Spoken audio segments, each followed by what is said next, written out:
Hey everybody, welcome to the Mark Parham podcast. You can follow me online by going to rumble.com/Mark Parham and I should pop up. So I've been a fan of the WNBA since I would say the first game, basically back all the way back in 1997.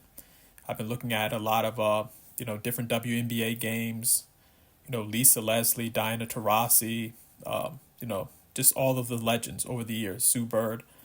And one thing I've noticed is that a lot of people have been making this big hype around Angel Reese versus Caitlin Clark. And, they play two different positions. They have two different styles, the way they play basketball and everything. And again, Chicago has been doing their thing and the Indiana Fever have been doing their thing. And one thing I've been noticing, because, they were basically neck and neck as far as, the wins and losses eventually.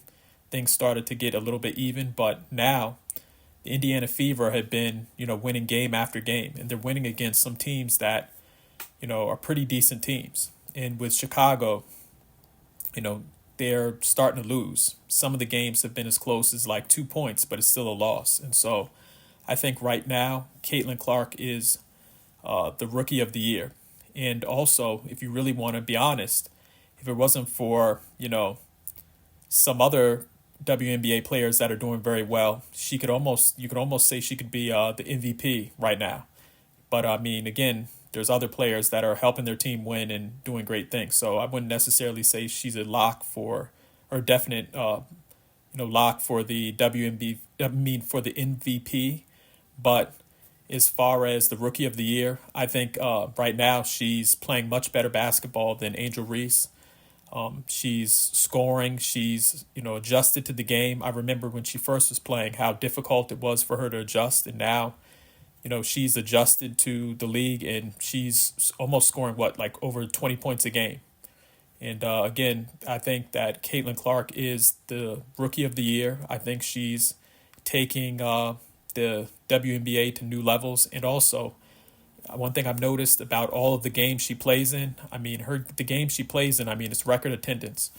If you look at every time she goes to a new city and she's on the basketball court, there's fans everywhere. I've never seen anything like it.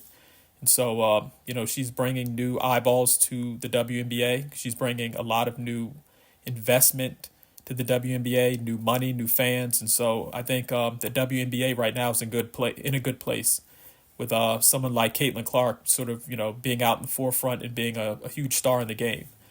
And, she seems like a very humble person. I remember when she was first playing, people were getting on her and making fun of her and stuff, but she just goes out there and plays basketball. So with stars like Caitlin Clark, I think the league is in good hands. And I also can't wait to see if she makes it on the Olympic team. I think she should play in 2028. I think it's going to be in Los Angeles. And can you imagine Caitlin Clark playing for the Olympic team in 2028 in Los Angeles? Like, that'll be a huge attraction. That'll be one of the main attractions for the Olympics. Like, everybody will be there. And so the WNBA is it's in good hands, and I think it's only going to get better and better and better.